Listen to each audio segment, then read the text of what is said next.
Welcome, everyone, to this very exciting edition of the Maza's Musings podcast. Yes, exciting. This is the Get Excited episode of the Maza's Musings podcast, and that's because there's a lot of great announcements and great additions that are coming not only to the New England Patriots, but to Disney parks as well. And we are going to try to get through all of this information. There's a lot to get through. And of course, every time that we have our good friend Greg Cameron on the podcast, things tend to go a little long. It's not a bad thing. It's just what happens every time. So we're going to motor right on through this stuff. But of course, it's always important that we take time, regardless of what we're doing, to make sure that we are smiling and we are laughing. So with that in mind, here is Meghan's Joke of the Week. All right, do you have a joke? Yes. What do snowmen eat for breakfast? I don't know. What do snowmen eat for breakfast? Snowflakes.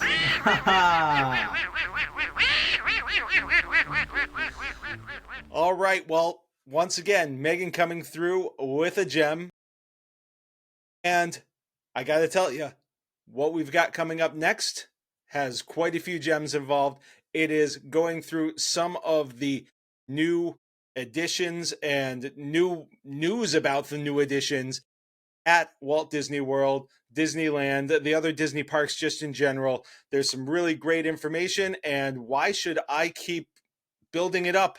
I'm just going to give it to you. So here we go with today's Maza's Mickey Minute, which is admittedly going to be much longer than 1 minute.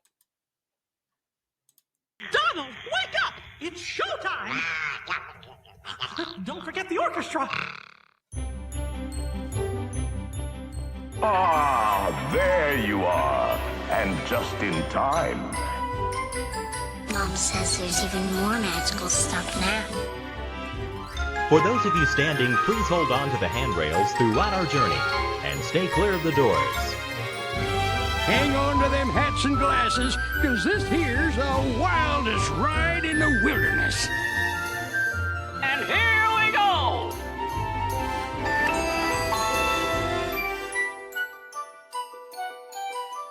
Well, there was certainly plenty to be excited about following the Future of World Building at Disney panel from the South by Southwest, which took place in Texas. And we're going to get into everything that Disney Experiences chairman Josh D'Amaro and Disney Entertainment co-chair Alex Bergman had to say, or Bergman, excuse me, everything that they had to say about this. But I feel like I need to get in the proper mindset for this, so I'm going to switch headgear now. And I am going to go to the Dale ears, which, if you listen to a prior podcast, I was really excited about these because, man, one of my low-key favorite characters. But anyway, we'll get right into this. Now, the important thing here with all of these announcements is that these are things that are in production. We're not talking blue sky concepts here. This is real life, folks. All right. And first and foremost on my mind is we got very cool and exciting look at the mechanics of the new Monsters, Inc. roller coaster at Walt Disney World's Hollywood Studios, and specifically that loading area. We already knew that this was going to be the first suspended coaster for Disney, but it's also going to be its first vertical lift. Yeah, they're actually going to, if you see the videos about this, they're actually going to load you on the vehicles, pick you straight up, and then shoot you into the door vault. It looks very cool. They also pulled the curtain back a bit on the new Cars attraction coming to Magic Kingdom. Now, according to the Disney Parks blog, Imagineer Michael Hungen, these names are killing me. Hungen said, quote, "We need to invent a new type of ride vehicle." Now, the article goes on to say the team took a trip out to Arizona, to the Arizona desert, to jump in a real off-road vehicle to see what it felt like driving over the rocky terrain. These are all things Lightning McQueen and Mater haven't experienced before, like racing over rocky terrain, ascending mountain peaks, and dodging around geysers. how do you take those real world elements and put a car's spin on it? From there, the Imagineers worked with a motocross company to build a real dirt track to race around, and took that data back to begin work on creating how the ride vehicles will eventually move and race. And of course, there's some really cool Star Wars news that came out of this as well. Again, from the Disney Parks blog, a new adventure is on the horizon for the Millennium Falcon Smuggler's Run.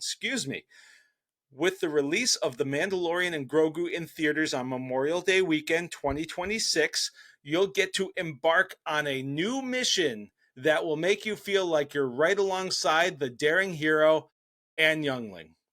Now, the new scenes are going to include Tatooine, the Cloud City on Bespin, and the wreckage from the second Death Star near the forest moon of Endor.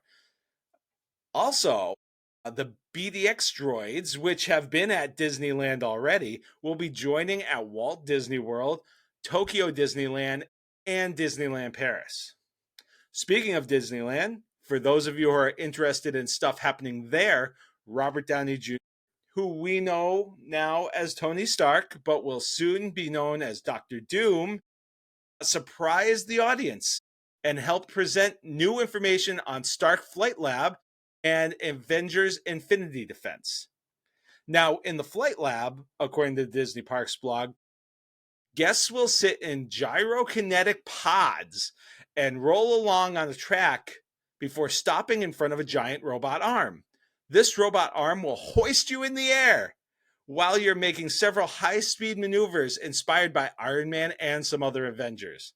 For the Infinity Defense, you'll quote, assemble with the Avengers and battle King Thanos across multiple worlds. Join alongside the likes of Black Panther, Ant-Man, Hulk, and so many other favorites to save the universe again. Now, heading back to Walt Disney World, we also got another peek at the new nighttime parade, which is called Disney Starlight, Dream the Night Away. And the new poster, which is available on the Disney Parks blog, features Elsa, Cinderella, Coco, Moana, the Blue Fairy from Pinocchio, and Peter Pan and Wendy. Now, we also got some new art for the Coco float that will be part of that show. Of course, Miguel will be there with his guitar. As the Disney Parks blog describes it, he's at the foot of the Marigold Bridge to the Land of the Dead, complete with sugar skull fireworks. And to top it all off is Pepita, Mama Imelda's, I can never say the spirit creature with the name that I cannot say. Alubreje? I'm sorry. The Madrigals from Encanto will also be there with Isabella, making her Magic Kingdom debut, swinging on floral vines. Moana's float will feature, quote, gorgeous luminescent waves, as well as Pua, Heihei, and Grandma Tala's manta ray. And there will be a new princess float featuring Aurora, Prince Philip, Tiana and Prince Naveen, Belle and the Beast, and Cinderella and Prince Charming. And some other very cool Disney news. The legendary Disney Imagineer Bob Gurr, who designed so many vehicles for so many Disneyland attractions, including the monorail, the Matterhorn bobsleds, the Haunted Mansion, he's going to be the subject of a feature-length documentary, which is set to premiere in Los Angeles on April 26th. In the meantime, Bob was featured in the most recent installment of Disney's YouTube series, We Call It Imagineering, where you can also see some of the things that I was talking about earlier with the rides and the developments of these new rides that they're coming up with. It's about 20 minutes, and it's 20 minutes well spent. I mean, especially the last part really kind of choked me up. So I highly recommend it. And you know what else I recommend? That's letting We Do Travel Right take care of your next vacation. That's right. We Do Travel Right has that concierge level service that you can only get from their one-on-one agent assistance. They also have the dining team, which will help you with all of those dining reservations. Especially, are you looking for that special character dining? They can help you get that. They also can help you with all the ins and outs of the parks, the ins and outs of the My Disney Experience app, or the Disneyland app, or the cruise line app. They help simplify all of this for you so that you can just enjoy your vacation. And it's not only for Disney. They also work with Universal. They work with all inclusives. They work with other cruise lines. And they do all this for free. That's right. You do not pay anything extra. And you know why? That's because all of these places already build the use of an agent into their pricing. So you're paying for the agent, whether you use the agent or not. So doesn't it just make sense to use the agent? Eileen and I have talked about it. We used to think, oh, well, we're Disney people. We know what we're doing. We don't need the help. And now we can't imagine doing a trip without them. So if you are interested in a free, obligation-free quote, then go to wedotravelright.com/Maza. That's wedotravelright.com/MAZA and get your next magical vacation started today. Now I can't do any more damage around this popsicle stand. So long, partner. See you real soon.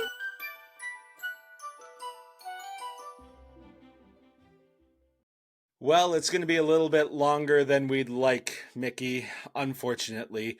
We are going to be going on a cruise, though, next year. And we are, of course, using We Do Travel Right to help us out with that.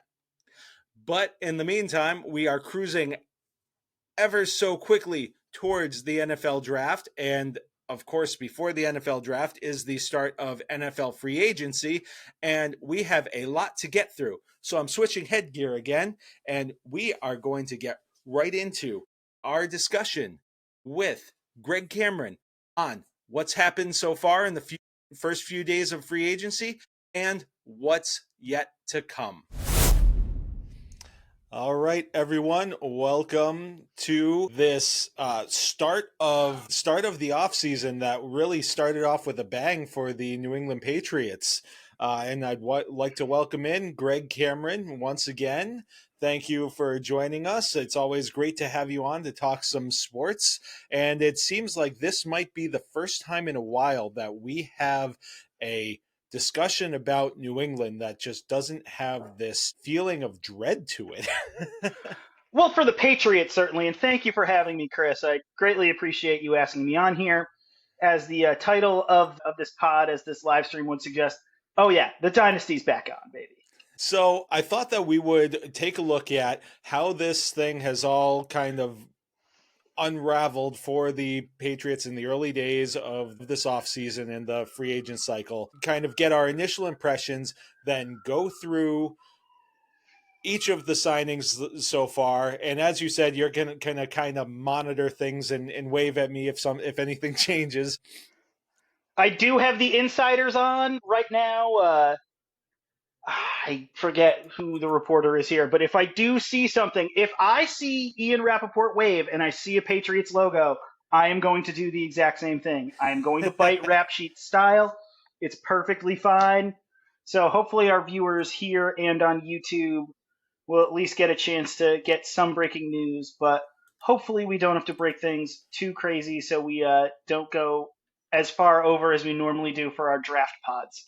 Well, yes, we're going to kind of let some people,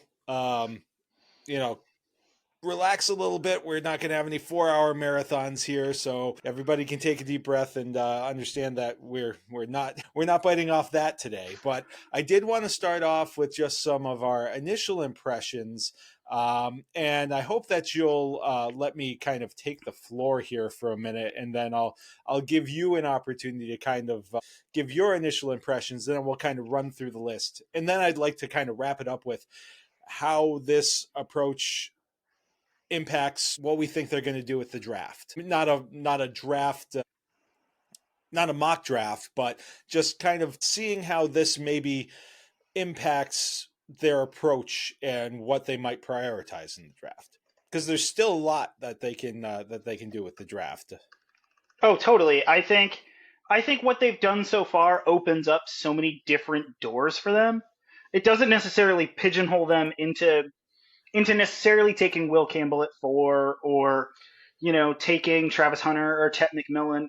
They can do a bunch of different things at this point, and I think the last couple of days have been actually pretty exciting for the New England Patriots. Yeah, I'll let you have the floor. It's your house. So I'd agree with that. I think that this, some people were a little worried that this was a lot like, 2021.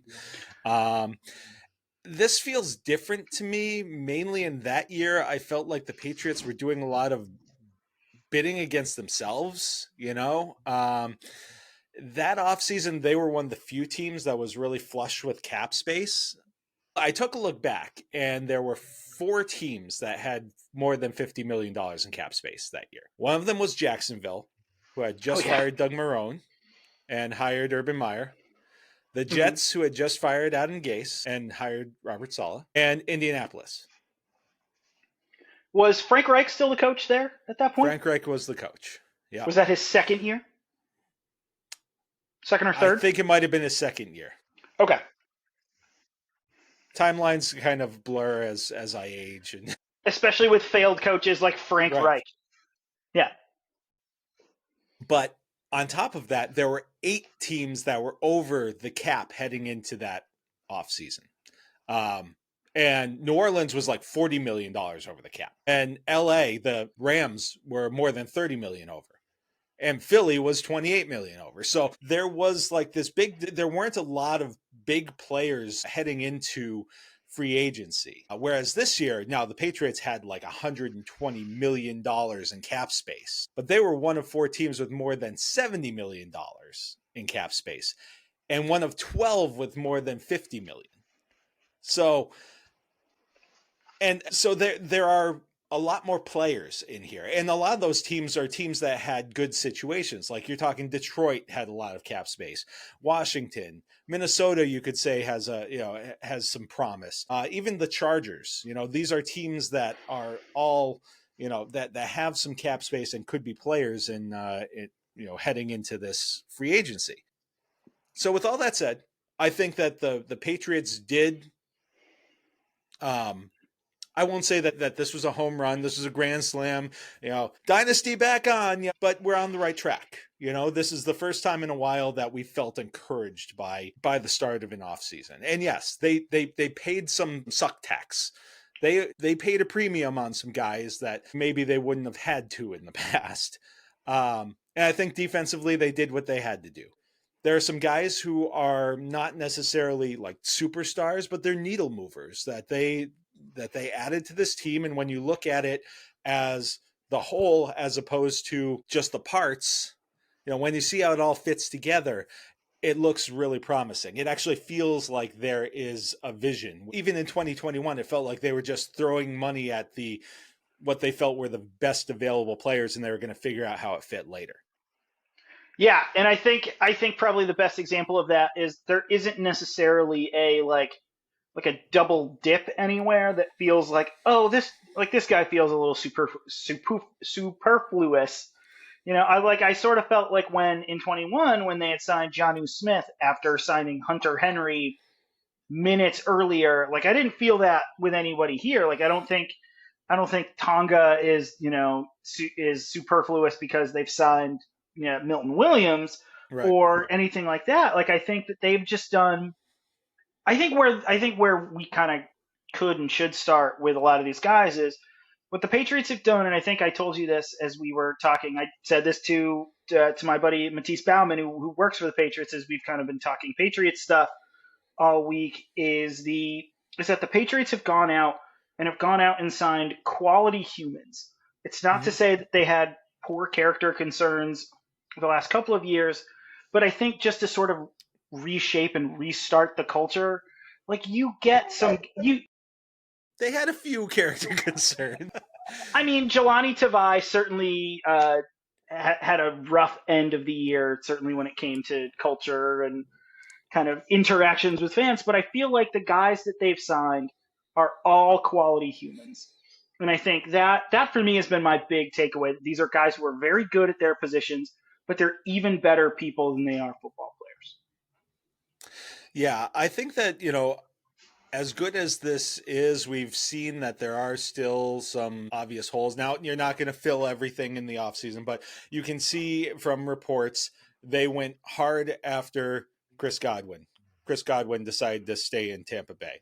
They went hard after, and, some sensationalist headlines say that they illegally tampered with Ronnie Stanley. I believe that was Nesson.com. Shame on you guys. That's not what, if you actually read the story, what happened.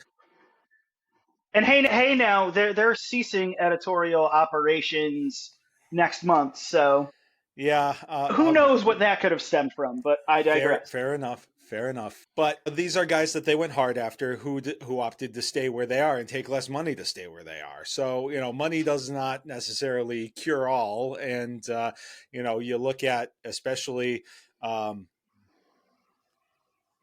honestly, for me, the line is still the biggest thing that needs to be addressed. I understand people wanting the receiver, and we'll get into that a little bit. But to me, the receiver is always like something like that is the finishing piece. There's still a lot of work to be done on this line. They've basically, theoretically, the right side is shored up now.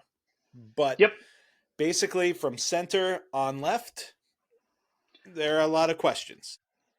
Tons. So, I think that there's still work to be done. I think that there is the opportunity to shore up some of those things and have as few questions as possible. But I think that defensively, they're in a great spot. You can see what's happening. And offensively, while you hate to see another year where this is what's going to be happening with Drake May, they may just still be figuring it out.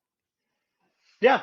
But also at the same point, like I had thought about sort of where the receiving room is, and specifically with Jalen Polk and Javon Baker, who, let's be honest, they had Alex Van Pelt as their offensive coordinator, kind of showing them what to do, who wasn't necessarily calling plays all that much prior to New England. Well, now Josh McDaniels is in here, and Josh McDaniels certainly knows how to coordinate the hell out of an offense, and especially wide receivers. Like in my head, if like the lowest possible ceiling, I feel like for like Jalen Polk is Jabbar Gaffney, like that kind of a guy, like a speedier guy, a smaller guy who just sort of works within the middle of the field and can stretch it a little bit. But I feel like under the tutelage of McDaniels, this offense is going to look completely different. We don't even know what it's going to look like after all of the traveling around that McDaniels did in the offseason, going to Ohio State and going to a bunch of these different teams to learn new concepts and to infuse them into an offense. We don't even know what it's going to be yet. Sure, that's fair. And I wonder, because I think about sort of the receivers who are still out there. I mean, Cooper Kupp just got onto the market today, and I'd love to see him here, but who knows if he wants to just keep his own championship window open. I don't know that coming here is necessarily a high priority for him. But then when you see what else is left out there for wide receivers on the open market, I don't know. I think you kind of just either draft a couple of guys or you just kind of figure out if there's a low risk guy that you can sign. I mean, they brought in Mac Hollins, who wild dude, absolutely wild dude. Seems like a good dude, but wild dude, like calls shoes toe prisons. Actual quote. He's also football's the most interesting man. He's got a TikTok that shows you like life hacks. I think I had sent one to Annie at one point. We had watched a Bills game during the playoffs, and she's like, wait, there's a guy who's barefoot? Oh, yeah. Mac Hollins doesn't wear shoes walking into the stadium, but then also does like TikToks about how to fold a fitted sheet, which even after Mac Hollins did his best to teach me how to fold a fitted sheet, I don't. But I need to find that TikTok. I will absolutely send it to you after we hang up here. Because again, he just seems like a good dude, but like, I don't know, is his ceiling 700 yards, 800 yards like Brandon Lloyd numbers? Okay, but I don't know. I think they were trying to get good people in here to sort of build a culture first in positions like wide receiver. All right, so let's kind of work through some of these, and I'm actually going to start. This actually happened before free agency, before the legal tampering period.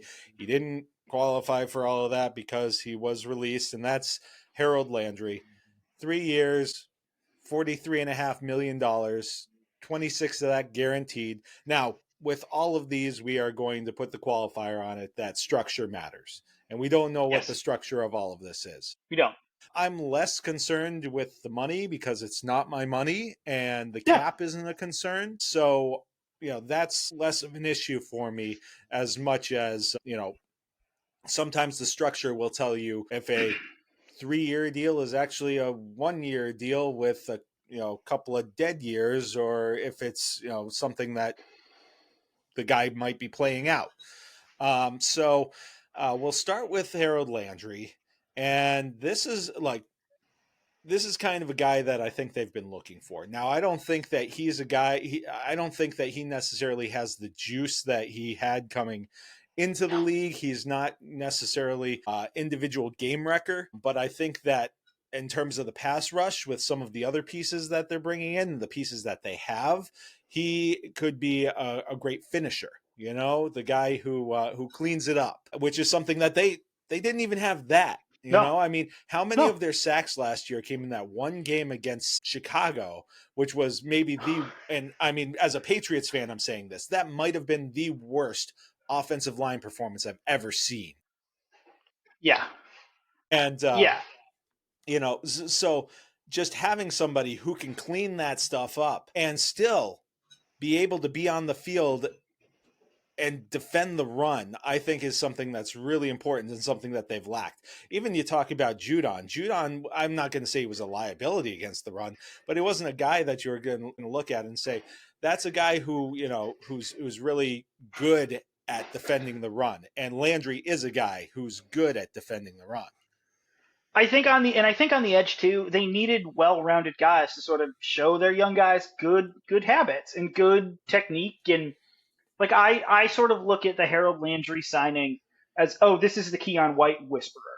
Like, this is the guy to sort of teach Keon White, like, this is what you do in the NFL. This is how you comport yourself. This is how you do things on a snap to snap basis. This is how you sort of hold yourself to account. And I feel like they needed a guy who's been around and done things on that defensive line, because they're all fairly younger guys. And even as much as I love Dietrich Wise, you're never going to find a bigger Dietrich Wise guy than I love him. He's a great dude, great player, but he hasn't really done anything in the league. So they needed somebody who has some gravitas in that locker room. And I think getting Harold Landry to start their free agency this offseason is a good place to start. He's a good building block. He's, I think, for sure going to be a captain on that defense. Sure. I think that when you've mentioned somebody to take the young guys under their wings, I'm looking at, the guys who do what he does necessarily. There aren't a lot of young guys on this team who do that. I have some thoughts on where Keon White fits in with all of this. I almost see him being more of that third inside rusher. I see him in this defense, the Ty Warren type, more of and having more of that kind of role that doesn't necessarily, I don't think we're going to see him standing up a lot, and no. I think that it's valuable to so I don't think that Harold Landry or the existence of Keon White, or if Dietrich Wise comes back, I think he's a free agent, correct? Oh, he might be. Yeah. I think he's a free agent. I don't think any of that precludes them from taking one of these young guys in the draft as well. No. I think that could be kind of like, given the length of this deal and depending on how it's structured, this could be one of those things where they're doing what the Patriots under Bill Belichick did for a long time, is they had the established guy and then they set up the succession plan. And that's where they got in trouble, was they got away from that and started scrambling for needs or creating needs that with Shaq Mason, we won't get into all of that, but you know, when they created that talent pipeline, which was not only for the coaching, we hear about that with the coaching a lot. It was also a structure that they had, you know, in terms of the talent on the player field. development. Yeah. You know, I think that is something that could very easily happen. I don't think that Landry's presence stops them from using a top 100 pick on the edge. No, I don't think that stops them from getting a Mike Green or a Shamar Stewart, or, you know, name your second round edge guy here, Devin Iziraku from Boston College. Some of these guys, you know, that are in this draft. Like, it's an interesting draft, certainly for the needs that they have left to. You know, it's very strong in the trenches, I think. But we can continue with our free agency because we've only talked about the first guy. Okay. Sorry. Well, all right. So next one that I've got on the list is linebacker Robert Spillane, 3 years, $37 million. This is probably my favorite player that they've signed. The deal may be a little rich. This may be one of those suck tax, that they blew him out of the water because they liked him that much. But this is just a guy. He's active. He's great. He's good against the run. He's a good open field tackler. I mean, really, the linebacker play just in general was terrible. And part of that was they were playing guys out of position. Jelani Tavai was a guy who hadn't played well, you know, in that inside role, and then got brought here and they moved him outside and he played well, but then he had to move inside. And so he was back in the situation that everybody had him labeled as a bust in the first place. So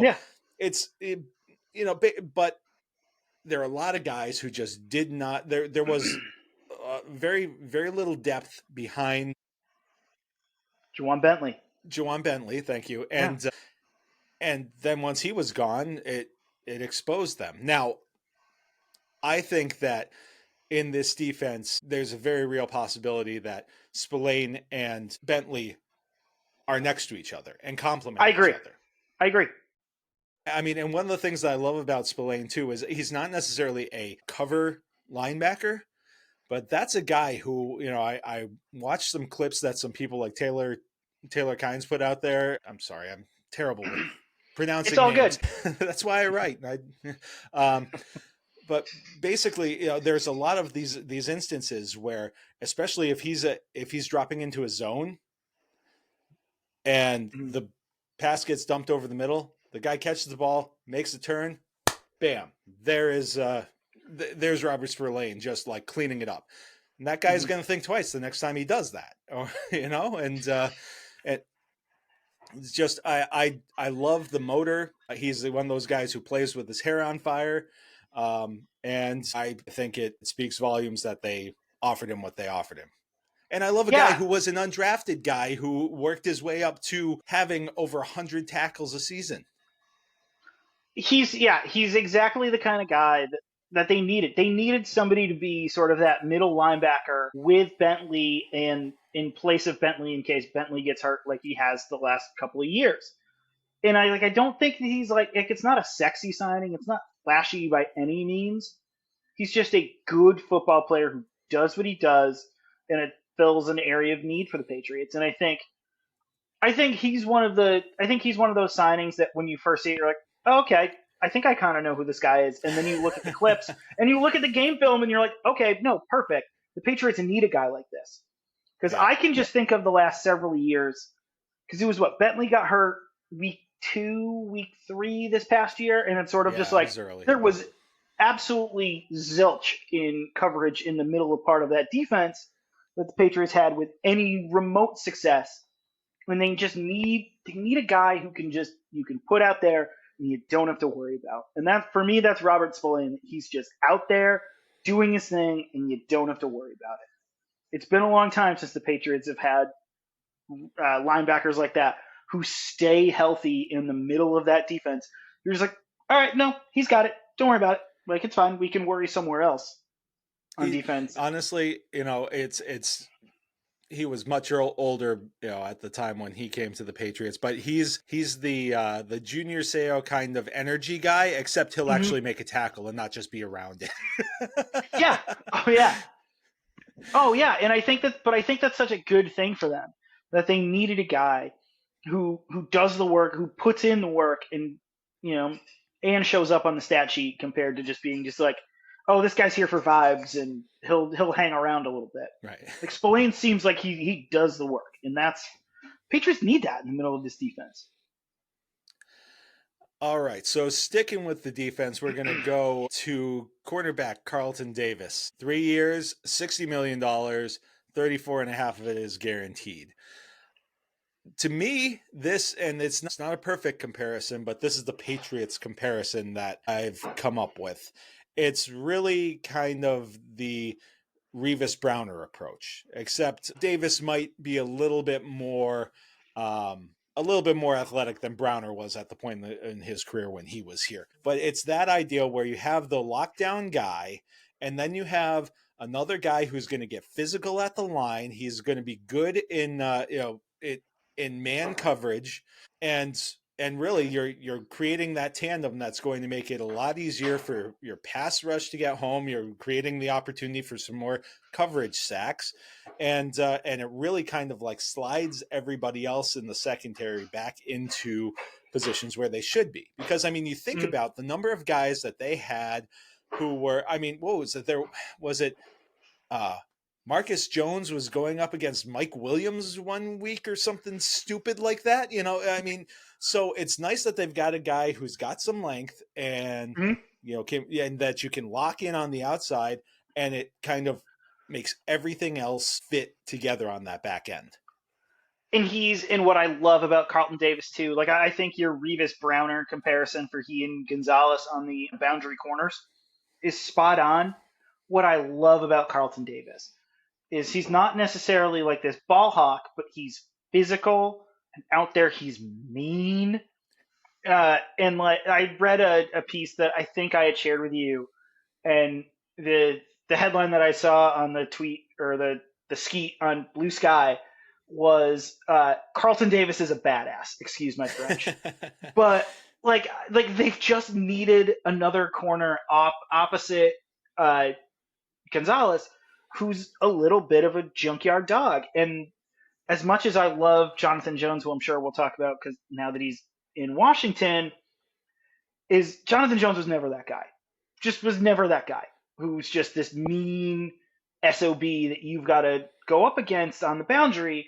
And I think them having a guy who has that in his kind of football DNA is only a good is only a good thing for this team. And I think an awesome thing for a guy like Gonzalez who seems like he's quiet and sort of this quiet assassin out there. Whereas I think the fact that they have somebody who's got bark and bite is such a good thing for their secondary. And I think that means too, you brought up Marcus Jones. I think now that this means Marcus Jones can be that star corner in the slot, which is where he should be. He shouldn't be defending the Mike Williamses in these the Mike Williamses, Jamar Chases, T Higginses on the opposite side of the ball. You can't be putting these like water bugs on these huge receivers. And I think having a guy with Carlton Davis's length along with Gonzo's length can only mean good things for Marcus Jones being able to be kind of the small, shifty guy in the slot. So one thing you mentioned Jamar Chase. One thing that I heard, and I can't remember who he was talking to, but Jamar Chase was asked essentially who the toughest corner was that he went against, and he said it was Carlton Davis. Because he said on top of everything else, you don't necessarily appreciate his length until you're going up against him. So, I think that there are a lot of guys in the NFC or in the AFC East who are going to be really, understanding what it is to be dealing with a couple of guys who are going to be contesting catches on the outside, New England. So I think that that's a great step for that back end. Now, if they can get somebody over the top, to get somebody who has more of that free safety kind of pedigree, Mm-hmm. that would really kind of complete things as far as I'm concerned. Because even outside of that, on the outside, you've got a little bit of depth. Alex Austin has shown that he can do a thing or two in a pinch. Yeah. And if you need a guy on the inside too, you've got Bolden, who is that bigger kind of slot. So you do have some options that you can play around with when you have your boundary covered. I feel like of the guys who benefit a lot from the Carlton Davis signing, the first guy I thought of who's already here, other than Jones, is Alex Austin. I think Alex Austin, by all accounts, has been just good dude in the locker room, like really studying hard, really kind of getting down to it with with that defense. I feel like him just being able to learn from a guy who has a Super Bowl ring and has this pedigree of being a guy that the Jamar Chases of the world don't like going up against. I feel like for these young corners that they have, it can only be a good thing. Yeah. And Austin was a guy too that I loved towards the stretch. Like he was one of those guys when I would see him out there, I was like, all right, he's competent. He knows what he's doing. And there weren't many times with the secondary this past season where I was like, oh, okay, that guy's out there. So do you want to stick with defense or, because I've got the list, and basically the list I think was in the order in which they signed. But I'm willing to go chronological if you want to. I'm willing to go chronological, or because I mean, there is a pretty big guy we can talk about. I was going to say I like you're talking about Khyiris Tonga, right? No, but I love Khyiris Tonga. You're talking about a big guy, but all right. So we'll stick with defense, and we'll go with the guy that you're referring to, the crown jewel, so to speak, of this class so far. Defensive tackle Milton Williams, 4 years, $104 million. Gonna say it again. Structure matters here. I didn't even see anything on how much is guaranteed, whereas you've seen that with some of these other guys. Yeah. I think this is another look. This was one of those. He was going elsewhere. He was going elsewhere. Carolina, and then they upped their offer, and they said, hey, before you sign, hear us out. And so yes, there was an overpay, I think, a little bit here, but again, I don't care so much about somebody else's money, especially when it doesn't have a big cap impact this year or really next year either. I mean, they've got flexibility for the next couple of years as far as the cap goes, and the cap keeps going up. We're past the COVID pause, and now it's just exponentially growing again. So I'm not so worried about the money. My one question always with a guy like this who hasn't been the focus of either the defense or the offense is, can he do it himself? He was on a really good defensive front there. Sure was. I hope, and I just hope that we're not getting too wrapped up in the recency bias here after what was a terrific postseason, especially. But so we're not talking about Coney Ely, who had a great Super Bowl and then nobody heard from him again. But it is one of those things where I'm looking at it, I'm just like, okay, this is a guy who, in the structure of what I think they're going to do, could do really well. You're kind of hoping that Christian Barmore is next to him, and then one of them's got to draw a double team, which will theoretically get the other guy open. And then if you've got Landry coming off the edge, and you've got a guy like Keon White, who's also in that mix, sending Spillane on a blitz now and then, it creates options. And so it's, again, one of those things where I'm hoping that the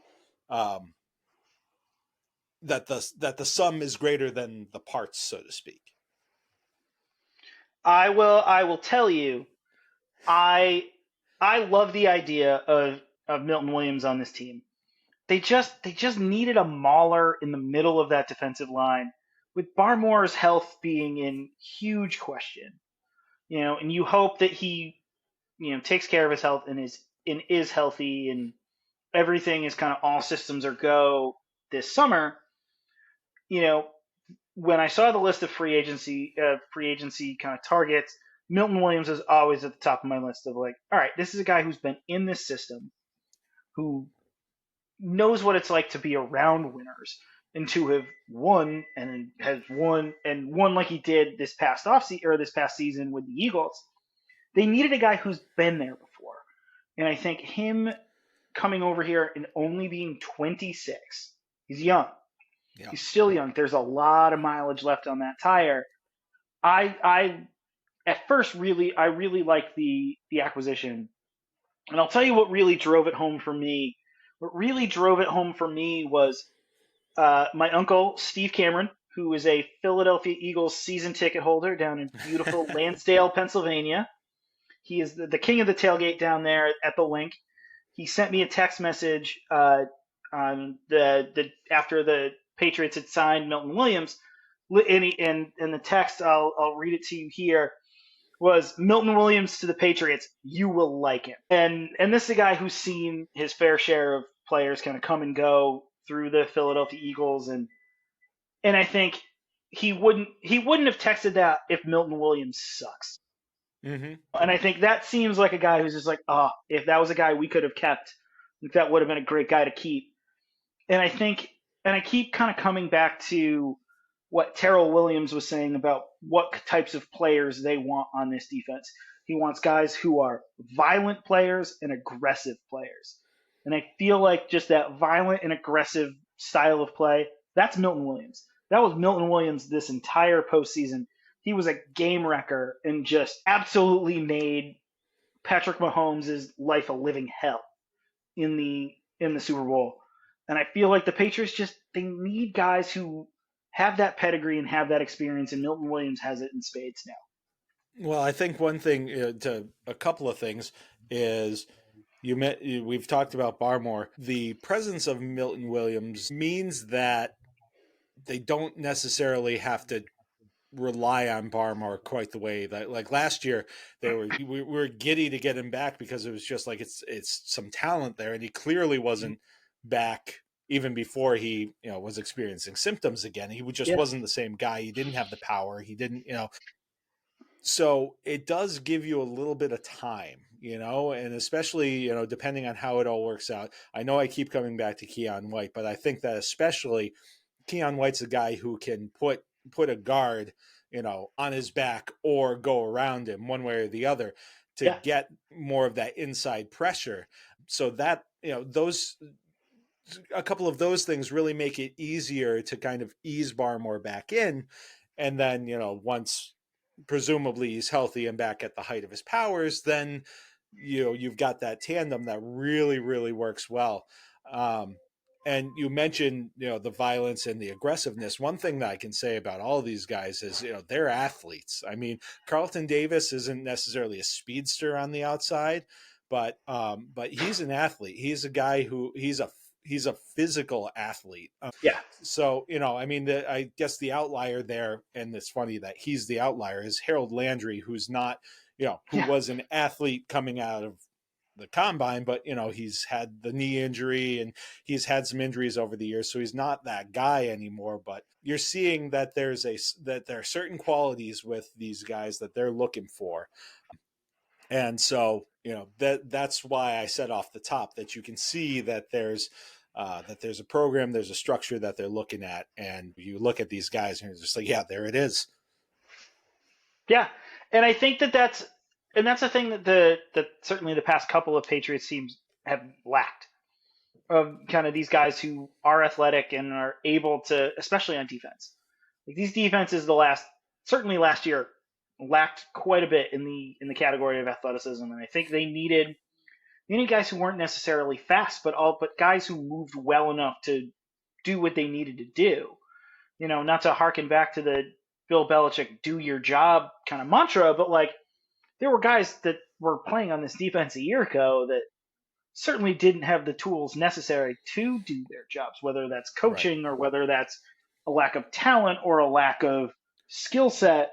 I feel like just bringing in a guy who is as physically gifted and just as large of a human as Milton Williams is, you don't have to worry about him all that much in terms of, what he's got to do. It's Milton, your job is to go from the line of scrimmage forward. And if you knock a couple guys on their keisters as you do it, all the better. Yeah, and I mean, I'm just looking more large scale at this defense, and you look at guys even like a Jennings, and he complements what some of these other guys do. So you don't necessarily have you don't have guys who are overlapping in terms of their skill sets. No. Their skill sets that complement each other, and honestly, they're two different kinds of players. Landry on one side, is one kind of run defender, whereas Jennings on the other side is just like that classic like edge setter. Landry is more the guy who's going to get in the backfield and occasionally take the guy down from behind. He'll be able to pursue a little bit more, but that helps if you're running to one side and Jennings is there walling things off, and then everybody can rally from the other side. So I just love the way that they are kind of putting complementary pieces together. You hear a lot about complementary football with the different phases, but it also works in terms of like who's on your team, what your personnel is, and how you're scheming it. So I think that they have brought in pieces that fit. And that was, again, 2021, you had a lot of pieces that then you were done hoping to fit together. This feels like there's much more of a schematic that they are finding the pieces, finding the tools that are going to get the job done. Yeah, no, I agree. And I think that what they've done on defense thus far, I think the word you used, complementary, is the exact right way to describe it. They filled the holes that they needed to fill, but they also filled them with guys who fit with the personnel that they already have. Would I love them to get another edge guy? Definitely. But they could probably get an edge guy who fits what they want to do better, probably in the draft. I mean, I haven't looked at an up-to-date list of who's still available at kind of each position group, certainly in the hour or two after work and before we started potting. But like, I just sort of wonder, I feel like what they've done defensively, they can get more complementary pieces next month in the draft. They've set themselves up so well. Yeah. And the last piece that we have is Kyrie's Tonga, which we talked about. It's a 1 year, $2.7 million deal. This to me was just like they took Gotcha, which by the way, now I need to change my my fantasy football team's name. You do. I gotta say, Gotcha Where I Want You, it was pretty good. It's pretty good. Look, anytime you can reference the 1998 hit by The Flies, Gotcha Where I Want You, I love it. Chef's kiss. But I feel like you might have to go, brief digression here, you might have to go Office Space with Milton Williams and a red stapler somewhere. But talking about Tonga, and there's kind of the old adage of you can't teach speed, you can't teach being a massive human. Tonga is ginormous. Really? Because I seem to have learned that pretty well. I'm getting there. I've gotten that way with vitamin B pretty easily. But I had a buddy of mine at work had texted me and was like, "Hey, you got Tonga, he's just ginormous." And it was one of these where like I had texted him back and I was like, "Oh yeah, he's a huge guy." I don't know if you recall though, he was a guy that you and I put in mock drafts. What was his draft year? Was his draft year 21 or 20? Somewhere around there. I mean, he's hitting free agency, so yeah, 20 or 21, probably 21. Probably 21. You and I mocked him in drafts back and forth to each other in the roundabout neighborhood of the fourth, fifth, sixth rounds. And I think every time you and I were just like, yeah, they just need a big dude, like the big dude he was a BYU guy, right? I think so. I was like, yeah, they need somebody like the big dude from BYU. Yeah. And like, I'm so glad when the Patriots sign guys that you and I like during draft seasons from years earlier, where we're like, yeah, we were right about that guy. Well, and hopefully we were right about Tonga.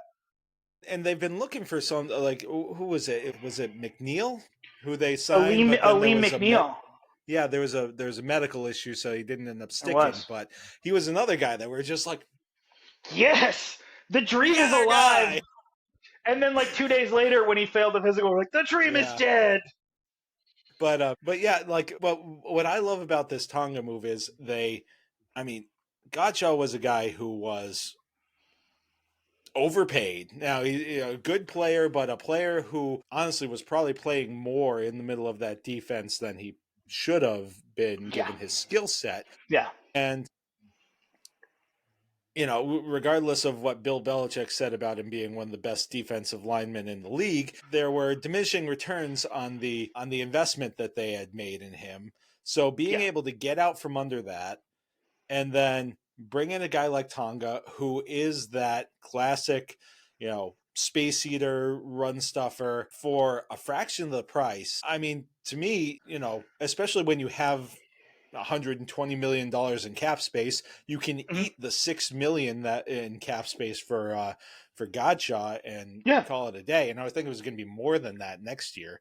But and you've got a guy who maybe isn't quite as good, but he's a guy that you're hoping plays 25-30% of your snaps, and you're not sinking a huge amount of resources into it. So I think it was just a savvy kind of move. It was just like, all right, you know what, Devon, thanks for your time. I know you weren't thrilled with things. We're going to let you go and end up saving a bunch of money on the back end. And not to mention they were able to send him home too. He's a good Louisiana boy, Devon Godshaw, and be able to kind of send him where he wants to go. Like, pretty good on the Patriots being able to do that. I keep thinking with Tonga of sort of like comps in my head for guys like that, of sort of that big space eater defensive tackle. And the guy I keep coming back to, maybe the guy I keep coming back to is a little bit more pedigree than Tonga, but I just keep thinking in my head of just how large of a human Danny Shelton was in the middle of that defensive line. And Shelton was less rotational than probably Tonga will be, but of just sort of that thought of big guy in the middle of the defense being just like, good luck moving this boulder of a human. And they've needed a guy like that who sort of does that. I never got the sense with Godshaw that Godshaw was sort of this imposing figure in the middle of that defense. And I wonder if that's just sort of scheme fit or just sort of the tumult between kind of the multiple regimes here while he was here as a Patriot. I don't know. I just feel like when I think of types like Tonga, I think of the Danny Shelton types of just oh, I'm in the middle of here. Good luck. Let me take your guard and center and try and push them on a little bit of a bumper car ride. Yeah. Yeah, I was just trying to look up to see if Lance Zierlein had given him a comp back when he was in the combine, but couldn't find it without looking too much. But I think that the Shelton thing is a good comp. I think that they also asked Danny Shelton to do a little bit more than maybe they should have. They were looking for more versatility than he could offer. But if they're just asking Tonga to do his thing, obvious running situations, then do your thing in obvious running situations. Yeah. All right. So and it's good too that they keep just doing that. Defensive line needed so much help. And I think even getting a rotational piece like Tonga, when I saw that come across the wire, I was like, all right, great. They're actually going to address the trenches. Yeah. And not say that they're going to. as much as I love Jeremiah Farms, asking that guy to take on a double team is just it's crazy. So there were a lot of problems with the makeup of the roster last year, even before the injuries, and the injuries just exacerbated everything. But Yeah. I think that we've covered all of the defensive players. I haven't missed anybody, right? You have not missed anybody to my recollection. Okay. All right, so we're going to move over to offense, and we're going to start with the big get on offense, and that is quarterback Josh Dobbs, 2 years, $8 million, 3.8 guaranteed.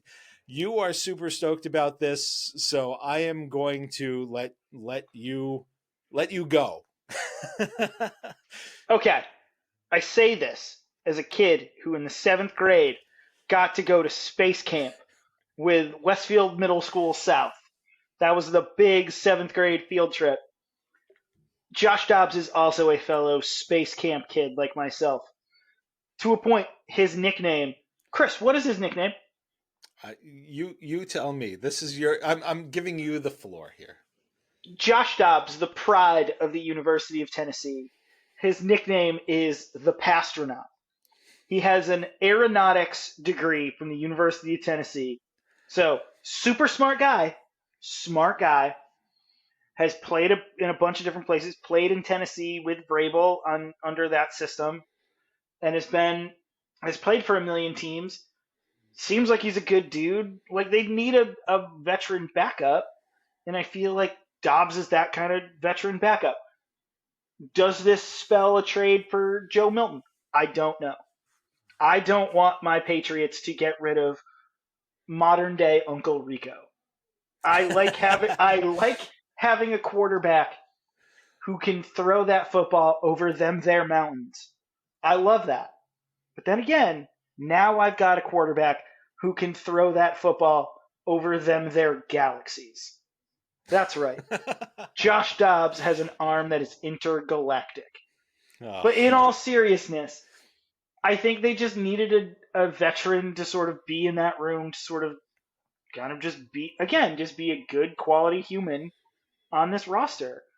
Like, I don't necessarily think that you're going to be able to see Josh Dobbs's contributions on the field throughout camp.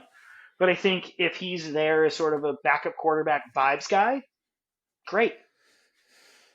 Yeah, I think that the 3.8 guaranteed, again, structure matters, but that guarantees that he's going to be on the roster at least for a year. I agree. Which makes me wonder what the plan is for our guy, the Manhattan Project. Yes. And hey, having in week 17 or week 18, excuse me, just doing what he does. And honestly, yes, it was against backups and special teamers. He was also throwing to backups and special teamers. I can see what they like about him. And it looked like a guy who had developed some polish a little bit too. I mean, we talked about him as, I believe the term that you used when we were talking about him during our pre-draft discussions was you called him a wild horse. Yeah. Oh, he's a wild horse who could not be tamed But honestly, I saw some poise. I saw, I mean, he still had, that moxie. He still had that, just that physical ability, but there were times when it was just like he stood in there, he made a good read, and he made a hell of a throw. I mean, so yes, it was last game of the season. People are still pissed they won that game. Whatever. To me, he especially with as down as some people seem to be about the quarterbacks in this draft, he's a commodity. So I don't think that you can look past that. And I think that that's where Dobbs gives you a little bit of flexibility. I'm not giving him away. I mean, if somebody offers me a top 100 pick for him, I consider that. Outside of that, I don't think I really do, because I think the benefit of him being on the roster, developing and having a good athletic backup quarterback is important, and maybe he'll be worth more later, if he continues to develop. Yeah. Josh Dobbs to me kind of feels like, he's the astronaut version of Brian Hoyer. Yeah. Oh yeah. He's Space So Camp Brian Hoyer. it's fine. I think that people are getting a little off the deep end with like, oh, this means they're trading Joe Milton. Doesn't mean that they're trading him, but it does give them options. I'm not thrilled with the idea of, okay, now they've got to look in the draft for another young quarterback this year in a draft where quarterbacks aren't great. Like, towards the end of the draft, what are you looking at? Riley Leonard and Curtis Rourke. Yeah, exactly. Yeah. Which are Tyler Shug. I mean, look, and as much of a project as Milton was, those guys are real projects. So I don't know. I was just going to say, in this draft, Joe Milton gets drafted where? In this year's draft of quarterbacks, in this year's quarterback class, does he get drafted in the top 100? They're playing up dart, so yeah. And they're playing up Milrow. Right. Yeah. I think the guy who's like as I've got the NFL Network ticker, like the Bucky Brookses like top fives, and like Kyle McCord is in some of those top fives who's good. Yeah. Like, it's a weird quarterback. It's like that Malik Willis, Desmond Ridder quarterback class. I think those are the same. I think those guys are the same. Yeah, I mean, I think that the top of the class is a little better than that. Yeah. But in terms of like the class overall, if you're grading on a curve, sure. then yeah, sure. That's a good comp. Okay, we spent way too much time on a potential third string quarterback. We are going to your boy, wide receiver Mac Hollins, 2 years, $8.4 million. Do you want to take the floor again on this one? I know that you that you waxed poetic a little bit earlier about him, but if you have more, I'm happy to hear it. I kind of love the Mac Hollins signing. Again, quality human, kind of an interesting, weird, fun guy, but also a guy who has experience in a Josh McDaniels offense. His career year happened in Vegas with the Raiders under Josh McDaniels. He had a year, it was, 695 yards on like 60 catches, something like that. And last year in Buffalo, he was pretty good. He had just a pretty good year for the Buffalo Bills, be certainly a down the chart option. And I just think that I like the acquisition of Hollins, but what does this say about a guy that you and I both really love? And that's Kung Fu Kenny Kendrick Bourne. I feel like this sort of kind of starts to spell the end of a guy like KB. So I think that there's something certainly to be said for the fact that they kind of have a logjam here on those mid-tier players. You know what I mean? Mm-hmm. You look especially in that room. Well, yeah, and you look at, so who are the guys who are guaranteed to be on this team? You're looking at Pop Douglas. You're looking at Kayshon Boutte. I mean, maybe. Just because he had a role last year doesn't necessarily mean that he has a role this year. I'm putting him in. If we're counting on fingers, I'm putting him in. Okay. You figure the guaranteed money probably puts Hollins in there, depending on the structure, of course. From what I understand, it's an easy contract to move on from after year one. After year one. So this year he's probably... Yes. Jalen Polk, does his status... Does his status, as a second round pick, does that guarantee him, a spot? I think so. But who knows after August? Who knows? Well, right. And so you've got a bunch of these guys who are none of these guys are Tuesday morning guys, No. And I mean, I don't think that there was necessarily one of those guys available in free agency, so I'm not saying anything like that. Mm-hmm. But I think the one thing that sets Mac Hollins apart from some of these guys, they don't have anybody else who's 6'4", 221. No, they don't have a big Like guy. he's the only guy that they have on this team who's a prototypical X. I mean, they had Booty Yeah. playing that last year, but that's because he was the closest thing that they had. And he's what, 6 foot tall? Booty, he might be 6'1". 6'1"? You know. Yeah. Let's see. I've got the Is list up here. while you're doing that, He's 6 feet. Kendrick Bourne is 6'1". Okay. Javon Baker 6'1". You know, I would say Baker probably has more downfield capability. more of an athletic skill set. Probably has more go up and get it. Mhm. Even with the height differential, Mac Hollins just doesn't seem like that kind of player. But I mean, that's really they're not a bunch of midgets, but they don't have anybody who fits like that body type. Just looking at it, a cursory glance, So I think that he is someone who can stick, who has a role. He also has some special teams experience, so that adds to it. I think that.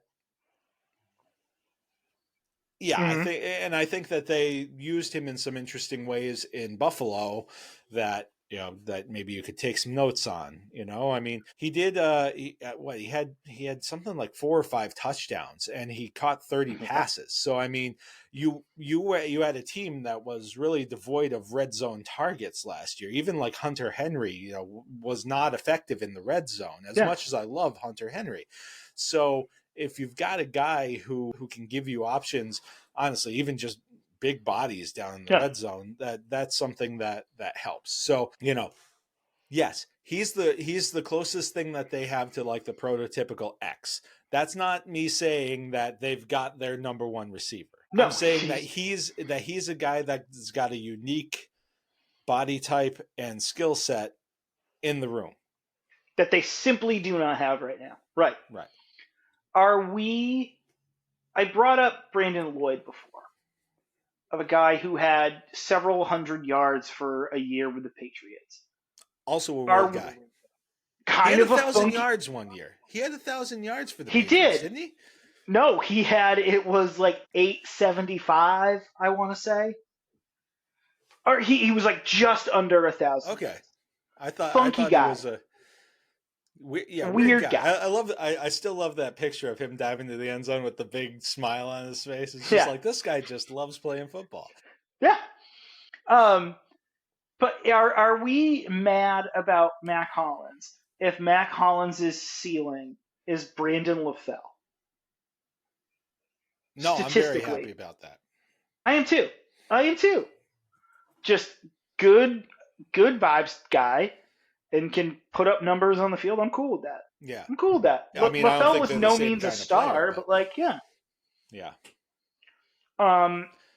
They still have work to do at wide receiver, but I'm sure we'll talk about where we think that will go. Right. Because we still have some more signings to talk about, or at least one. I think the one more that we have is Austin Hooper for $7 million for a year, $7 million max for 1 year. Wait, are we forgetting? Yeah, you're forgetting Morgan Moses. Oh, you're right, because Morgan Moses was higher up on my list, and I skipped over him because I was just going through the through the defensive guys. So my apologies. We will go to Morgan Moses, who, to me, they basically guaranteed that they don't have to put Mike Onwenu at a right tackle. Back at tackle, yeah. Honestly, giving that guy some stability, best thing for him. Right. And now you're looking at that. You've got a couple of road graders on that right side of the line to run behind. I mean, it reminds, like, not who was it was next to Marcus Cannon for Vollmer? No, I'm talking about No. at guard. When Cannon was at right tackle, who was the guard? But it was the same kind of concept. You just had two guys who could move bodies in the run game. So you're shoring up, and I think that having the stability and being able to be like, okay, I'm a right guard is really going to help on you. You know, Mhm. Moses is not. He's an adequate NFL starter, and that is what they need because they didn't have that. You had poor Trey Jacobs out there. You had Caden Wallace, who I don't think he was ever healthy. No. I was skeptical about him to begin with, and I'm giving him a pass because I don't think he ever got healthy. So hopefully he'll be able to do that and then kind of work his way into some kind of rotation. But basically, Are we forgetting Dan Connolly? Was the guy we were forgetting? Was it Dan Connolly? That might be. Or was Connolly the center? I don't know. Not important, but I'm looking at the 2014 roster, so but if I come up with another name, I'm just going to shout it. Keep going. They basically just got a couple of guys that on that right side who are just going to be people movers, you know. And that's the first step. Is you've shored up theoretically the right side of your line, and theoretically you'll be able to have a few more answers on the rest of the line. And then maybe you only have like one real question mark. And I mean, best case scenario, that question mark is left guard, you know? I think that Morgan Moses, I mean, I'm not going to pretend that he's spectacular. But he's an NFL ready starter who is going to solidify a position that was it was a revolving door, both in terms of, the number of players that you were cycling in there and the number of players going through there on the way to the quarterback. Like, I think I sent you something that was like a graph that showed, who was most responsible for the sacks and the percentage. The percentage was highest. Like, for all the problems that they had on the left side, right tackle was their highest problem from a percentage standpoint. So shoring that up, I think it certainly helps. You would have loved to have Ronnie Stanley on the other side too, but that just apparently was it was going to take something really special to pull him away from Baltimore, it seems. So they'll have to address that elsewhere. Which is going to be interesting. So at left tackle, I just sort of wonder what they're going to do. I'll tell you, it was sort of making me dizzy and feeling like I was on crazy pills reading Greg Bedard's kind of weird Twitter crash out yesterday, kind of talking about, well, actually, Vidarian Lowe wasn't nearly as bad as you remember. Kind of comparing him to Cam Robinson.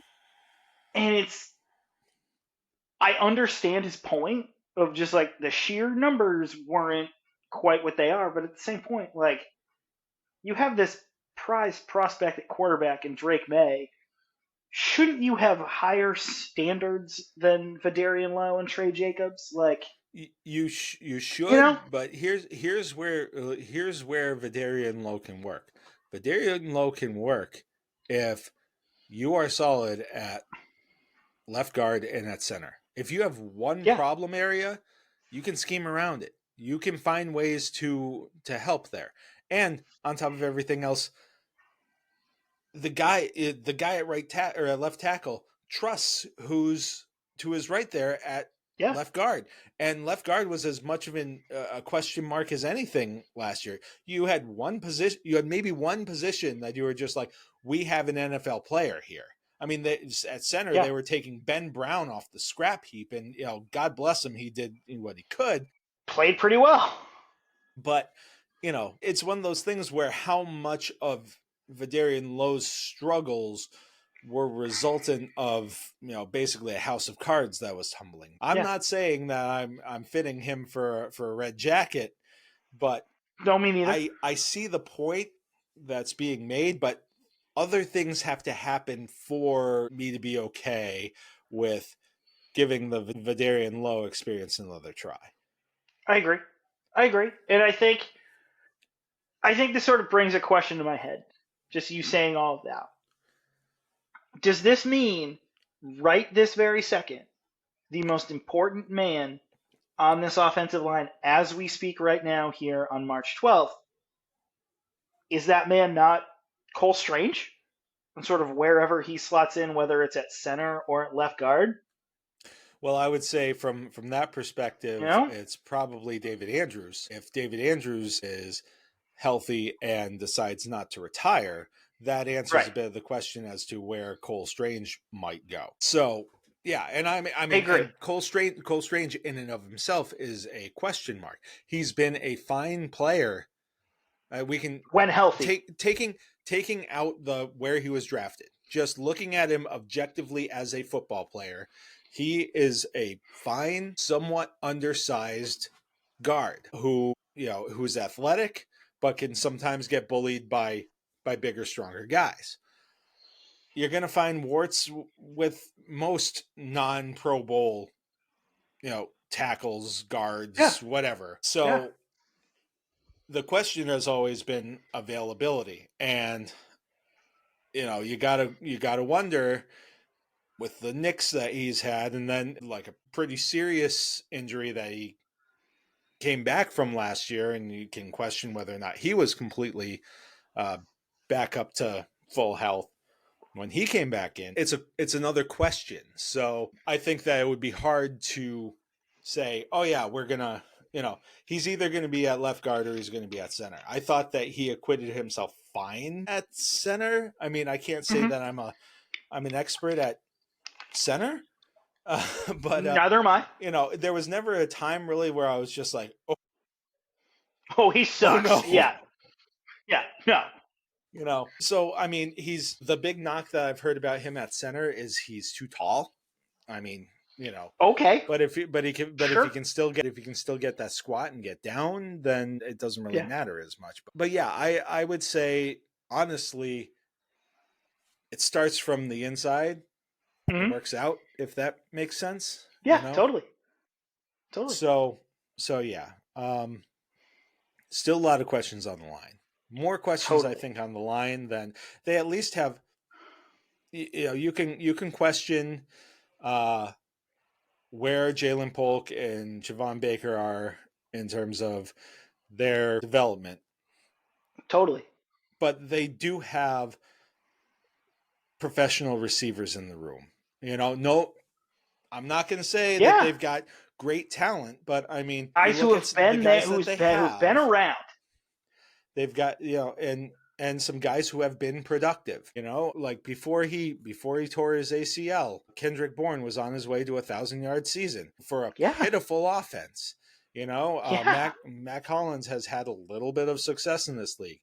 When he's been able to get in space, Pop Douglas has shown a thing or two. So you have some guys who are NFL players. It's not like they're going and getting Clifford Franklin out of the Quickie Mart. How dare you? He is a one man Cole. Only man catching it. Only man coming down with it. R.I.P. Gene Hackman. Indeed. Do we want to talk Austin Hooper, or do we want to move we can just quickly Austin Hooper. Given that they've said that this is a $7 million max deal, I don't think that he's guaranteed a spot on the roster. Totally. But I think that he was a guy who produced when called upon. He certainly seemed to have a rapport with Drake May, and I think that that's important. He's a guy who can be a solid contributor. So again, don't think that precludes them from making another move. I don't know who the other free agent tight ends are out there, but if you've got a guy who likes being here, likes the quarterback, and and was somewhat productive, I don't see why you necessarily look somewhere else in that market unless somebody who you're really enthralled with springs free. I think that they could still address that, in the draft if they choose to, to kind of develop somebody maybe even behind him, because we know that a lot of times these tight ends take a little bit of time in the league. Yeah, they're not all Rob Gronkowski, Tony Gonzalez that right out the gate, they're really good. I wonder if at that 38 selection, they look at some of the tight ends sort of at the top of that second round, whether it's a Harold Fannin or Mason Taylor or Elijah Arroyo out of Miami, sort of around that neighborhood of picks as we've certainly talked about and as we've mocked back and forth to each other. Yeah, I mean, I'm becoming more and more. We'll just slide right into some of the draft talk right now. I've become really enamored with the idea of Higgins out of Iowa State at that 38. He's the dude, especially after his testing. I mean, you saw the physical skills, but he kind of, he moved. I mean, he was faster than he thought I anticipated that he would be. And he is another one he's one of those bigger bodied guys that they don't have. And if you have that, it kind of, again, like we were talking about with corner, it slides everything back down. Now, mind you, if they end up going another, I think that the second, third round is a good sweet spot for wide receivers in this draft. And I think it's getting more towards second because so many of them tested so well at the combine. But I'm also not sneezing at a Restrepo, who has a completely different kind of skill set, but is one of those, he's dynamic in a different kind of way. He reminds me a lot of, it's not a perfect comparison again, but I feel a lot about him the way I felt about Amon-Ra St. Brown. Small guy, speed, but also stronger and tougher speed. than... Yeah. Keep going, but stronger and tougher, yeah. Stronger and tougher than you'd expect for somebody that size, I agree. So, but in terms of what we've seen so far, and granted, there's a lot more to come before the NFL draft. There's still potential trades to be made. There are guys who, could break free. Given what you've seen so far, does this change your outlook at all as to where they go with that first pick? No. I think unless they sign like a Tyron Smith or a Cam Robinson that sort of is the left tackle, I think they're taking a tackle in their first 3 picks. They're going to. I don't know that they take Will Campbell at 4. I mean, yeah, his athletic scoring was really good for a tackle, but there's some size things there. The arm length thing is weird and dumb and doesn't make sense. I made a joke about it earlier to Annie before about trying to reach over a table and open a window that I couldn't do. I felt like I had Will Campbell arms. But I just, I certainly do, I can tell you this right now. They are not taking Mason Graham at 4. I don't think they take Mason Graham at 4. I think the Milton Williams signing certainly precludes them from doing that. Unless they get a health report on Christian Barmore that pretty much ends the guy's career. That's, I think, the only thing that I see them taking Mason Graham at 4.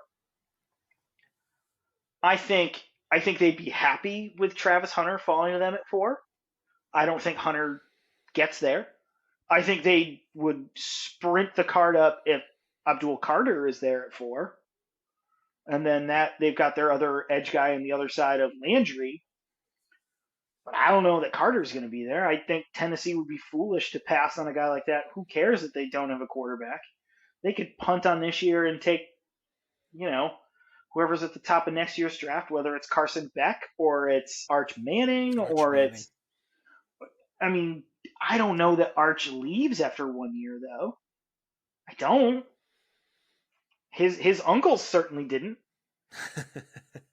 They didn't. And that's sort of kind of the only comp that And you can kind of there's give. less incentive to come out early now with the Totally. NIL money being what it is. Totally. I wonder though if like Tennessee is sort of looking at Cam Ward and Shedeur Sanders and being like, no, we'll take the defensive end that's going to be, the next Javon Curse for us. Mm-hmm. They have that institutional knowledge of a guy like Curse being just like, all right, we can live with that. That's fine. And I just wonder that like the team that I don't know what the hell they're going to do is the New York Giants at 3. Do the Giants let Travis Hunter get by them? I don't know. Do the Giants take Shedeur Sanders? I certainly don't. After hearing all the things that I'd heard kind of through Twitter and sort of through the NFL grapevine of how those interviews at the Combine went for Shedeur Sanders, he's the biggest wild card. Would it shock you if there's a Brady Quinn-like slide for Shedeur Sanders in this year's draft? No, I wouldn't necessarily call it a Brady Quinn-like slide either, because Brady Quinn was pretty much, consensus as a high pick, and I think that there's a lot more volatility with Sanders going in. So I agree. But no, I don't think that it would be much of a surprise at all if he had a Will Levis slide. Geno Smith slide. Geno Smith slide. Yeah, there's a good one. I just wonder. It's a weird class. It's a weird class. Like the high end offensive talent isn't necessarily first round talent.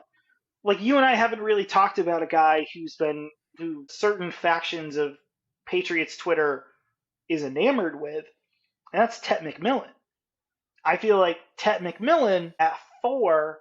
I feel like there are certain pockets of Patriots Twitter who think that that's exactly the magic elixir that the Patriots wide receiver room needs. But then I feel like there are people who kind of are gun shy of a first round wide receiver contested catch guy with that kind of size after the N'Keal Harry experience kind of blew up in everybody's faces. Yeah. It's drafting at 4 with the needs that you have are very weird. They haven't addressed left tackle and they haven't addressed wide receiver yet. I just wonder if they can get away with doing BPA at 4 when those are 2 fairly sizable needs. So I think that if I'm making the assumption that in some order, one of the quarterbacks, probably not Shedeur, Hunter and Carter are off the board. Mm-hmm. I still think that they go tackle. I think that they go with T-Rex arms. The thing it's funny to joke about and everything like that, but there are a couple of things. First off, everybody was measuring short at the Combine. Yeah, everybody was, yeah. Which raises a question as to who's doing the measuring, how were they doing the measuring versus how somebody else would do the measuring. Pro days will be important for this. I don't think whoever was doing the testing or doing the measuring did a lot of guys very many favors. Mm-hmm. Second, I'd be a lot more worried about that if Will Campbell didn't play in the conference he played in and performed in that conference the way that he did. If he wasn't the freak athlete that he is. I think that's a lot easier to make up for that length when you are as savvy as he is, you have the mindset that he has, and you have the athletic abilities that he has. So, and it's one of those, now, one thing that we all have to get used to and wrap our heads around is like, well, this guy wouldn't be a 4 in last year's draft. This isn't last year's draft. This is this year's draft. You got to take a guy. Yeah. So as far as I'm concerned, in terms of their need and what I'd want, like I've said, the receiver is the cherry on top. Exactly. It's the hood ornament. You know, it's the performance part on the car that you've just rebuilt. You know, so I think that it's not necessarily drafting for need; it's drafting the best player available at a spot that makes sense for you. That's a spot that makes sense for them. Yeah. I mean, if they were to say, "Yeah, we're taking Ted McMillan," I'd be like, "Okay." I'm not going to be mad about it because me neither. Again, like the comps that I've heard for him is Drake London. It's just like, okay, that's a good player. That's a player that I think you could, you pair him up with Drake May. There's something there. Yeah. It's just so many times even if you have like you hit on the on the wide receiver early in the draft, has it helped you win any more games? Like, how many games did Malik Neighbors win for, the Giants? Yeah. Like, how many wins has Garrett Wilson gotten for the Jets? So like that's the thing that I always come back to. For the Saints, yeah. Right. I mean, Olave, injuries Health were a big wise part of his thing, but but that's a concern for me. Like, it's one of those things that's just like, if they take him, he may be a very good player, and I'm not going to say that he's not.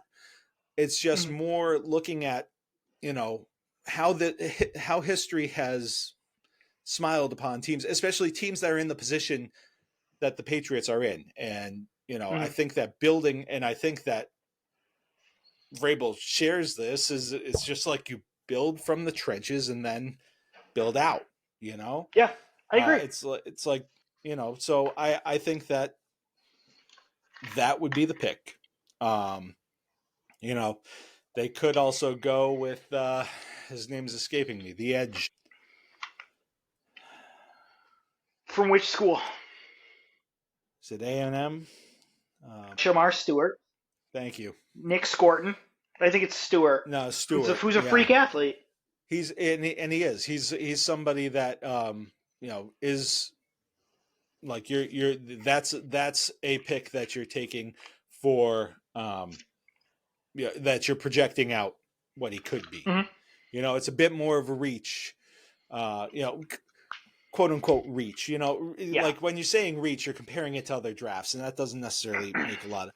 But that's a guy who's a little bit more raw, and of course, then you pair him with a veteran like Harold Landry, and you see what happens, and that kind of thing.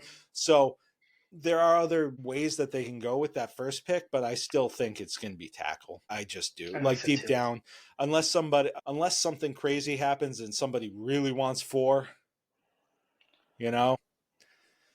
Like if somebody really wants Ashton Genty or McMillan, or somebody really wants Campbell.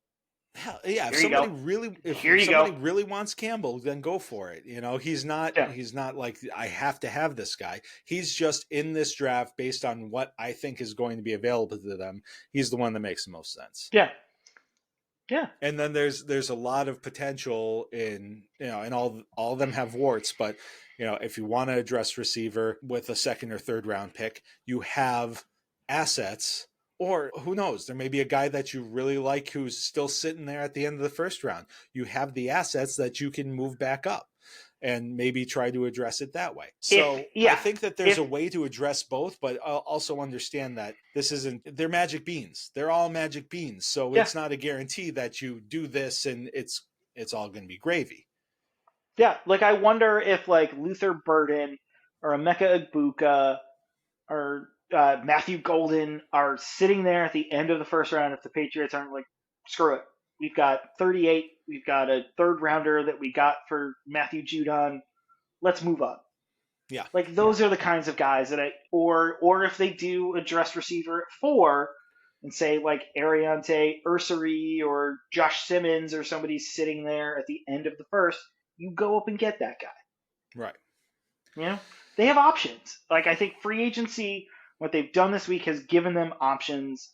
They're not necessarily guaranteed to do one thing at 4 or with all of their other picks. All right. So we, of course, have gone long because we always do. But so if there was one player, whether it's in the draft or who's out there in free agency or maybe a trade. If there's one wish list player, do you have one? Okay. I'll give you a free agent now that he's on the free agent wire is Cooper Kupp. They need experience in that wide receiver room, and a Super Bowl MVP is pretty good to add to your room.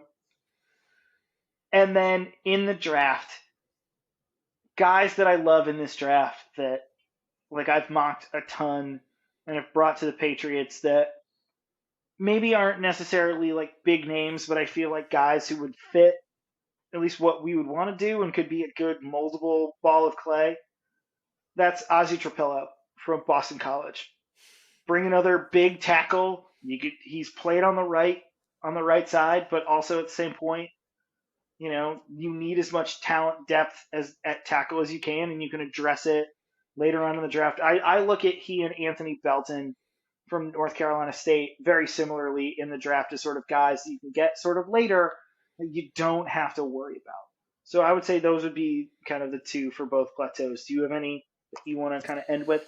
So the one guy who I would just be like, if there was a way to do this, and I don't see how it would have to be worth their while because I don't think that there's a great incentive just to get rid of him. But I would love to have Jacoby Myers back. You talk about one of those guys who's a professional in the room. I mean, he's had look, he was a professional here. He was productive here. He went to what ended up being a mess of a situation in Vegas. I almost said Oakland. And like last year with Gardner Minshew and Aiden O'Connell throwing him the ball, he had 1,000 yards and 4 touchdowns. The year before that, he scored 8 touchdowns. He scored like 1 touchdown when it was the entire time he was with the Patriots. Then he went to Vegas and just couldn't stop scoring. But he's another one of those guys that he offers some versatility. He's a guy who, has some familiarity with, what Josh McDaniels wants to do with an offense. And he's just a guy who gets open and catches the football. He's what I thought, because I wasn't thrilled. I didn't hate, but I also wasn't jumping out of my seat for the Jalen Polk pick. But I thought Jalen Polk would be basically, like if we're Myers being 2.0. realistic with the expectation, he would be Jacoby Myers. Reliable hands, move the chains, maybe score you a few touchdowns. And that would be solid. That would be better than they had, from a Patriots wide receiver draft pick in some time. But, I think you'd have to really sweeten the dog just woke up. You'd have to you'd have to really sweeten the pot to get them to bite on that. And then is the value worth it, So that would be my guy, and I've always had a thing. You and I were on the Jacoby Myers hype train when it was first pulling out of the station. I mean, you and I were the ones who were shoveling coal into the furnace, to get that train rolling. Choo choo. So I would love to have him back. And it's again, he's that veteran. He's been there. He's been productive, and I think that he's a guy who's got that character that young players would listen to. So great. Anybody in the draft that you can think of? I mean, outside the guys that I've kind of mentioned, like I'm really in love with Higgins right now. Restrepo's a guy that I, either one of those guys, if they went with in the draft, would be, would be great picks as far as I'm concerned. I'm trying to think of somebody later in the draft, and there are a couple names I thought of earlier, but now I'm drawing a blank. So we've been at this for over an hour and a half. So I think that this is the sign that my brain's starting to melt. Yes. It might be time to sign off. Well, thanks again. It's always a great discussion, always an enlightening discussion. I think that between your recall, like your ability to just pick names out of the sky, that I'm just like, how the hell did you remember that? I don't remember what I had for breakfast this morning. But I love, every time I think I walk away, I'm just like, man, that was a really great discussion, and I know that later tonight I'm going to be like, I should have mentioned that, but we'll save that for our either our pre NFL draft rundown, which will not be 4 hours this time. No, we're not going to do that again. Our Or- wives will hate us for that, probably. We did that last one, and Annie was like, "You talked about NFL draftees for 4 hours." I was like, "Yeah, I mean, we took breaks. Yeah. We had to get beers out of the fridge. We had to, we had to take care of some things." But yeah, we are committing right now, listeners, friends of the pod, we are not going to do 4 hours. We're not doing it. Don't make us do it. Yeah. We won't do it. No. I mean, if you request it, we're just going to have to politely decline, and then just carry that guilt with us for the rest of our lives. So please do not put that burden on us. It will be Lenten repentance for us both. All right. Well, hey, thanks a lot, Greg. We'll see what happens, and we'll probably be talking on the pod again in about a month, right? About a month. Do a little preview before the draft. Yeah, sounds good. Not a big preview, little preview. No, I've already started to bank some fun Gary Brown-esque names in my head. I'm doing that work too. Excellent. That's God's work right there. Sure is. All right, bud. Thanks a lot. See you, buddy. Bye.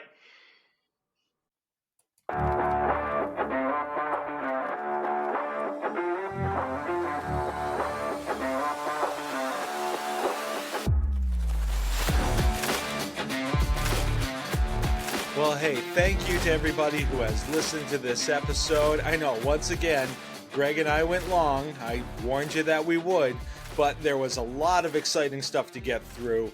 Obviously, the New England Patriots seem to be putting themselves on a path to getting back to some relevance, to some respectability, and we had a lot to kind of weed through. Obviously, some things may have changed in between the time we recorded this on Wednesday to when you're listening to it now, but I think generally it's a pretty good look at the first steps that they've taken in getting back to that road to recovery, basically. Also, loved the news that we had about Disney. I hope that you go and take a look at some of these things. Some of these videos are really cool. I really recommend going and listening to that We Call It Imagineering episode that I was talking about. Man, that one really, that entire series is pretty great, but that one especially was just really cool. So what else is really cool is how much you guys have supported this podcast, whether you are leaving reviews or ratings on your favorite podcatcher, whether it's 5 stars or thumbs up or whatever it is on the podcatcher you're using, whether you're interacting with our social media. That's Maza's Musings Podcast on Facebook. We've also got Maza's Musings Pod at Instagram and Threads. And what's the other one? Oh, it's X/Twitter or whatever you want to call it. We're also on Blue Sky, so you can find us there. And we're doing some stuff with TikTok. That is Maza's Musings Podcast. You can find us there. Thank you to everybody who has been interacting with that as well. If you're looking for that and you're looking for more information about the podcast, maybe some past episodes, you can also go to our website, which is mazasmusings.wordpress.com. While you're there, don't forget to sign up for the newsletter. We'll give you information on upcoming episodes, past episodes. If there are cool contests or anything like that, you can join that too. Also, in this week's newsletter, there is a link to join the Maza's Madness NCAA men's basketball bracket. So if you're into that, join us. We'll have some fun. The winner will get some kind of fabulous prize. Well, it might be fabulous. It might just be a prize, but either way, you'll get something for winning. And if you don't win, you can still have some fun with us. Just another way we're trying to interact with people. So, as always, thank you for all of the support. If you're looking to do a little bit of extra support, you can always buy us a blue milk. Also on the website, you can find a link to that, and it's basically just a small, obligation-free way to support this podcast and some of the, small costs that go into putting this whole thing together. Whether you decide that that's how you're going to support us, or you're going to go another route and just share us on social media, or just the reviews and everything like that, whatever it is, much appreciated. It's all good. And as always, hey, everyone, I hope you have a great weekend and a great week.